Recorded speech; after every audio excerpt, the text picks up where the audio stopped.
Eternal Father, I offer you the body and the blood. Watazamaji wapendwa, namshukuru Mungu tena kwa fursa hii nimepata ili tuweze kusikia neno la Mungu mara ya mwisho leo. Mimi ni mwinjilisti David Orinda, natoka kule Homa Bay County, Kindu Bay.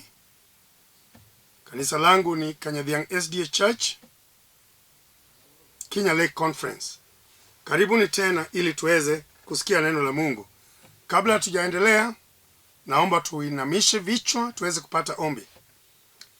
Mwenyezi Mungu uishie mahali pa juu, na kushukuru kwa nafasi hii ambayo umenipa tena ili niweze kufundisha neno la Mungu.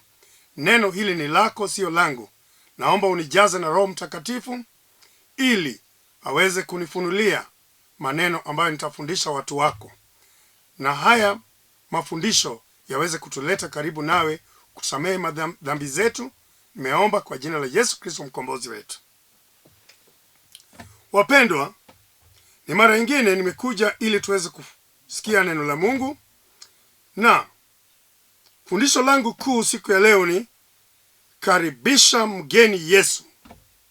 Karibisha mgeni Yesu moyoni mwako. Mara mingi tumekaribisha wageni wakati tofauti tofauti na tumepata baraka.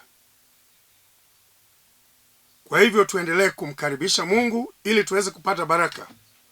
Jinsi tunavyosoma katika kitabu cha Waibrania 13 kianza fungu la kwanza, inasema tusichoke kukaribisha wageni nyumbani mwetu.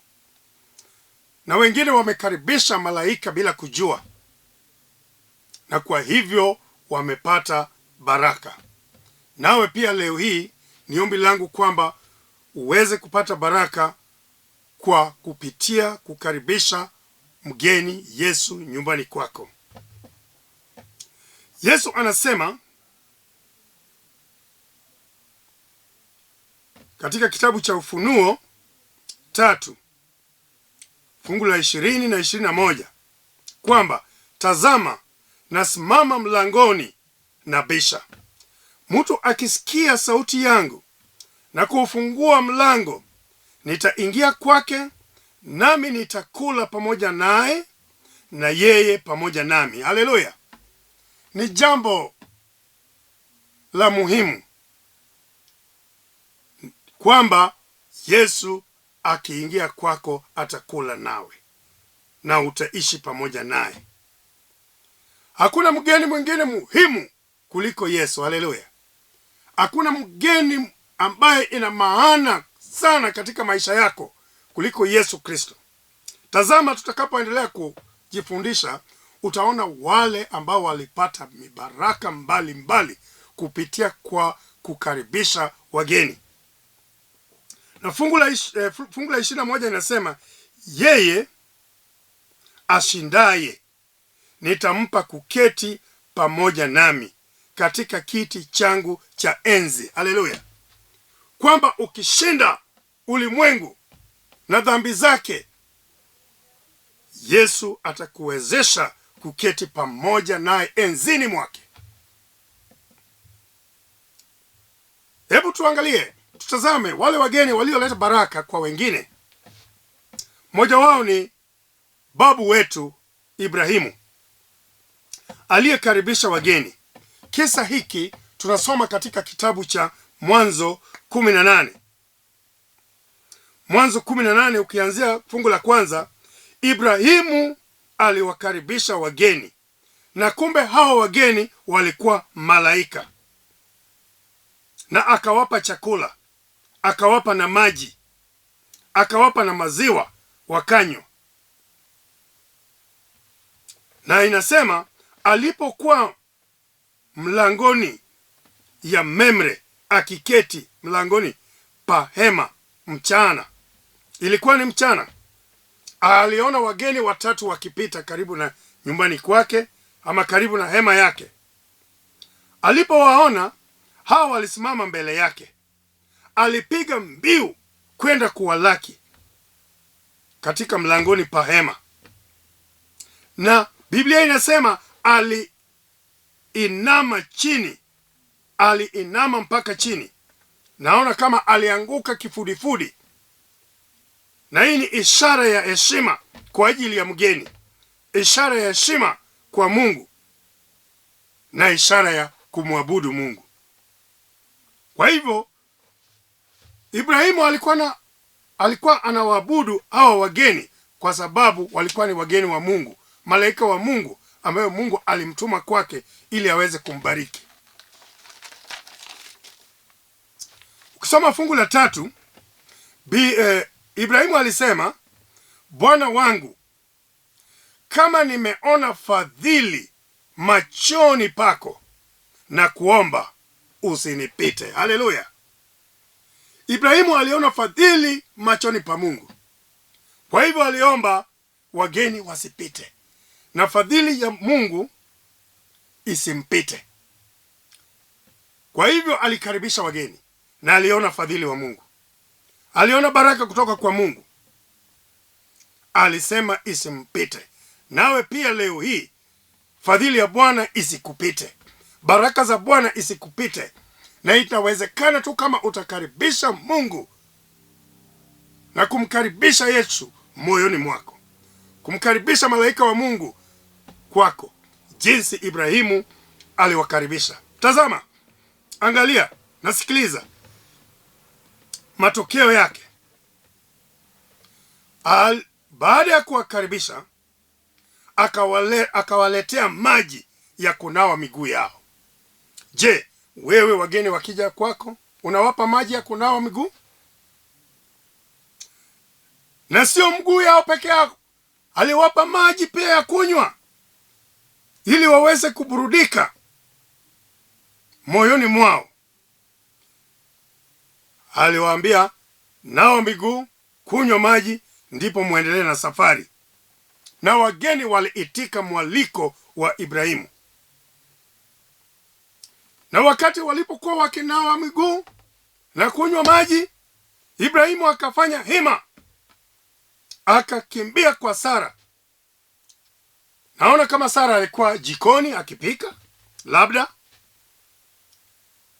na akamwamrisha Sara kwamba kanda vipimo 3 vya unga safi. Sikiliza, unga safi, sio unga hivi hivi. Unga safi ya kukaribisha wageni, ya kuwatengenezea wageni chakula. Unga ilikuwa ni ya nini? Aweze kukanda unga vipimo 3 ili atengeneze mkate kwa wageni. Haleluya! Ni mara ngapi unatengeneza chakula safi kwa wageni wako? Ama unachukia wageni, utaki wageni nyumbani? Sikiliza, leo hii kukaribisha wageni nyumbani kwako ni baraka tele. Haleluya! Jinsi Ibrahimu alipata baraka kwa kukaribisha malaika wa Mungu. Sio hivyo peke yake. Baada ya kumwamrisha Sara aweze kutengeneza mkate akitumia unga safi, akakimbia mbio tena kwenda kundini mwa ng'ombe ama zizini mwa ng'ombe. Akaleta ndama wa ng'ombe aliye laini. Sikiliza hizo Kiswahili. Laini maana yake ni nini? Kitu laini ama kitu kilicho laini maana yake ni kitu kisafi, kitu nene na kitu mzuri. Haleluya! Ibrahimu hakuleta ndama hivi hivi. Alitazama na kuchagua kile kilicho nona, akaleta kile kizuri na safi, sio ile mgonjwa. Alifanya hivyo kwa sababu alikuwa anataka baraka. Nawe pia ukitaka baraka kutoka kwa Mungu, umtumikie Mungu kwa haki, umtumikie Mungu kwa kupenda, kwa kumletea Mungu kilicho kizuri na Mungu atakubariki. Haleluya. Angalia kisa cha Kaini na Abeli. Kaini alileta zawadi ambayo Mungu hakukubali, lakini Abeli alileta zawadi ambayo Mungu alikubali. Ndiyo sababu Kaini alikashirika na ndugu yake akamuua. Alileta na moyo gani? Hakuchagua kile kilichopendeza Mungu. Nawe pia ukitaka baraka, lete kitu kinachompendeza Mungu, kwa sababu kila kitu unacho mkononi mwako ni cha Mungu. Biblia inasema vitu vyote duniani ni vya Mungu, kwa hivyo tumrudishie yake. Baada ya kuleta ndama, akamwamrisha mjakazi wake aweze kuchinja hiyo ndama na kutengeneza chakula. Inaonekana labda ilikuwa nyama choma hapo, kulikuwako na fry hapo, na kulikuwako na supu hapo, na wageni walikula wakashiba. Biblia inaendelea kusema kwamba sivyo peke yake, alileta hata siagi na maziwa pia, ili waweze kuteremusha. Unajua, baada ya kula watu wengi huwa wanateremusha chakula na soda.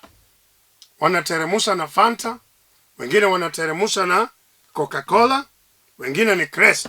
Lakini Ibrahimu, kwa sababu alikuwa mfugaji, aliamua kuletea wageni maziwa ili waweze kuteremusha chakula kizuri, chakula kitamu walioandaliwa. Na Biblia inasema walipokuwa wakiendelea kuketi na kula, wakamuuliza Ibrahimu swali, wapi mkeo wako Sara? Na Ibrahimu akajibu, yuko hemani, ama yumo hemani. Wakasema, sikiliza habari nzuri, habari njema ambayo inaweza kuwa hata yako, ya kwamba mwaka ujao wakati kama huu tutarudi hapa na tutakuta mke wako Sara amezaa mtoto mwanaume. Haleluya. Na Sara alipokuwa katika hema alisikia mazungumzo yao na mzee Ibrahimu. Biblia inasema alicheka. Dada yangu, ndugu yangu, hata wewe ungecheka. Kwa sababu gani? Kama umesafika umri ya kutozaa, utapataje mtoto? Sara alikuwa miaka 90. Ibrahim alikuwa miaka 99. Mzee kama huyu angepata nguvu wapi wa kumjua mkewe ili waweze kupata mtoto? Na kama ni mambo ya sayansi, mama ambaye ameshapita umri wa kuzaa hawezi kupata mtoto, na pia hawezi kutamani mwanaume. Lakini kwa Mungu inawezekana. Hakuna chochote kinachomshinda Mungu. Wende ukawa umekuwa na matatizo chungu nzima, kwa Mungu inawezekana. Leo hii Mungu atakubariki ikiwa utamkaribisha moyoni mwako, ikiwa utamkaribisha nyumbani mwako. Kwa hivyo mcheko wa Sara, ama kucheka kwa Sara, ikawa baraka kwake. Na wageni wakaondoka wakielekea Sodoma, kule Lutu alipokuwa akiishi. Na ni kweli, ilipofika ahadi yao ilitimia. Baada ya mwaka moja, mtoto Isaac ama mtoto Isaka alizaliwa. Haleluya. Haya yaliwezekana kwa sababu ya kitendo cha kuwakaribisha wageni. Nawe pia ukikaribisha wageni nyumbani kwako, unaweza kubarikiwa. Hata nduguye ama mtoto wa nduguye Ibrahimu ambaye ni Lutu, aliyekuwa akiishi katika nchi ya Sodoma na Gomora, nchi ambayo ilikumbwa na dhambi, ilikumbwa na uasi. Watu hawakuwa wanaabudu Mungu, watu kuwa wanaoana wanaume kwa wanaume. Ndiyo sababu wageni wa Lutu, wageni hawa walipotoka kwa Ibrahimu wakaenda Sodoma ili waweze kuokoa nchi ya Sodoma walisaidia Lutu, na Lutu aliokoka, kwa sababu Bwana alikuwa amekashirika na nchi ya Sodoma na Gomora kwa ajili ya dhambi mengi walikuwa wakitenda. Na kwa hivyo walimwambia Lutu, fanya hima utoke, kwa sababu mji huu utachomwa. Na Biblia inatuambia kwamba Lutu aliwakaribisha, na Lutu pamoja na nyumba yake walibarikiwa, ingawaje mkewe alitazama nyuma akabaki. Mgeni mwingine muhimu ambaye ni Yesu Kristo. Watu wengi walikaribisha mgeni Yesu.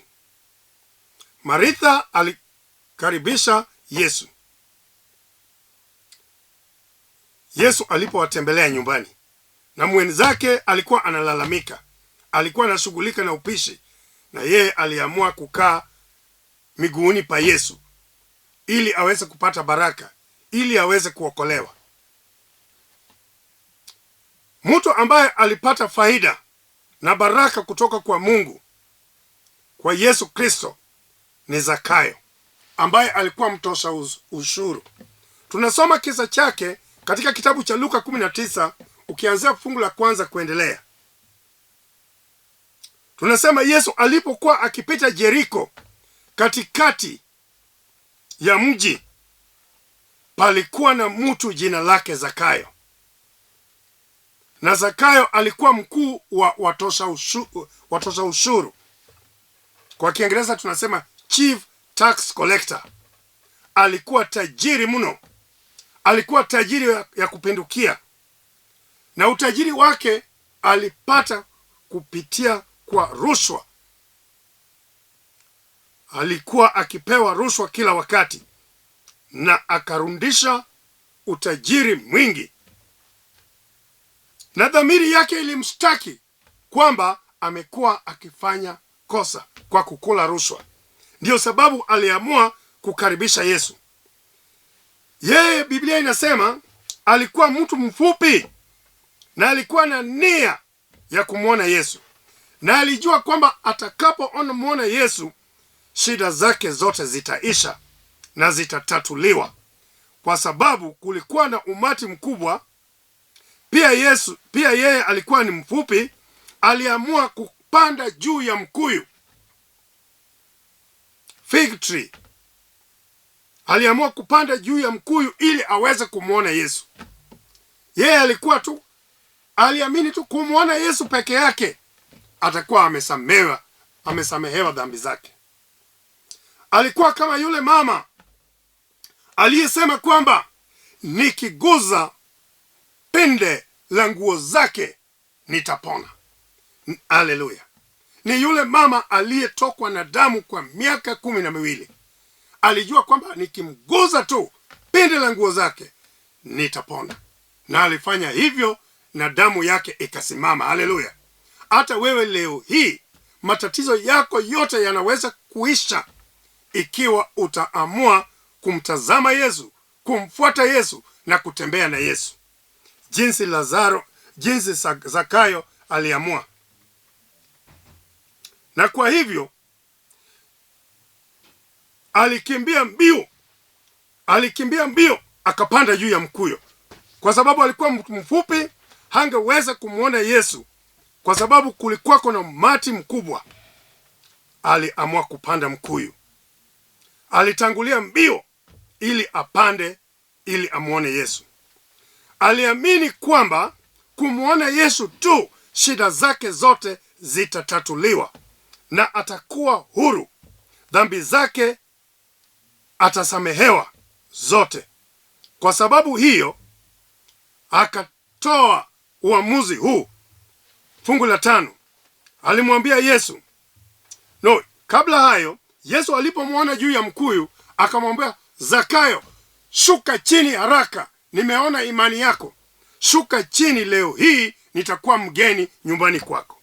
Na Biblia inasema alishuka mbio na akaenda na Yesu nyumbani kwake, na kwa kumkaribisha Yesu nyumbani, Zakayo alibarikiwa. Haleluya! Na Zakayo alitoa tangazo hili ya kwamba kama nimemnyang'anya mtu yeyote mali yake kwa njia ya hila, nitamrudishia mara 4. Na akasema kwamba nitatoa nusu ya mali yangu niwape maskini. Ndugu na dada, wewe umewanyang'anya wangapi? Wewe umekosea wangapi? Inatakiwa tufanye maridhiano pamoja na wale ambao tumewakosea, tuwarudishia wale ambao tumewanyang'anya. Labda umemnyang'anya mtu mke, labda umemnyang'anya mtu shamba, labda mtu amekukopesha pesa yake na hujamrudishia. Fanya uamuzi jinsi Zakayo alifanya, uweze kumrudishia mtu, hata kama hutamrudishia mara 4 jinsi Zakayo alirudisha, na Mungu ataweza kukubariki. Kwa hivyo tuwe na uamuzi leo, tutembee na Yesu, tutubu dhambi zetu ili Mungu aweze kutupokea, na Yesu awe mgeni nyumbani mwetu jinsi alivyokuwa mgeni wa Zakayo. Haleluya! Na Yesu akiwa mgeni wako, matatizo yako yote yataisha, shida zako zote zitaisha jinsi ya Zakayo ziliisha. Ni ombi langu ya kwanza kwamba tumkaribishe Yesu nyumbani, na Yesu atatubariki sana, tuweze kumtazama, tuweze kutembea naye kila mara. Yesu akamwambia leo hii wokovu umefika nyumbani mwako. Kisoma fungu la 9 na fungu la 10 inasema, Mwana wa Adamu alikuja kumtafuta wale waliopotea, ama alikuja kutafuta wenye dhambi. Kwa sababu Wayahudi walilalamika, tazama Yesu anakula na anamtembelea mwenye dhambi. Yesu anapenda mwenye dhambi kama wewe, kama mimi. Angependa kukaa nawe, angependa kutembea nawe, na tukimkaribisha nyumbani mwetu tutapata baraka. Anatungoja, anatutafuta, anabisha mlangoni mwetu, tuweze kumfungulia yeye leo ili aingie akae nasi, na atatuweka huru, na tutakuwa huru kweli kweli. Kwa hivyo tumkaribishe Yesu, tufanye haraka, tuje mbio jinsi Zakayo alikuja mbio na alibarikiwa. Mungu akubariki wapendwa, na somo hili la leo liweze kupa changamoto ya kuchukua hatua ya kumkaribisha Yesu na kutembea naye, ili sisi zote pamoja tuweze kubarikiwa. Asanteni sana kwa kunisikiliza. Mungu awabariki nyote hadi tutakapoonana tena. Mpendwa, kama ungependa kufanya mawasiliano nami, ama ungependa tuweze kuomba pamoja ama kushauriana, unaweza kunifikia kwa namba yangu ya simu 0711513310 ama 0733590926. Mungu awabariki.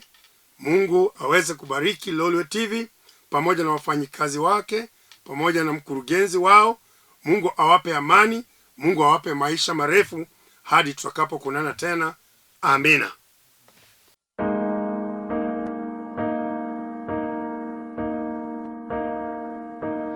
Eternal Father,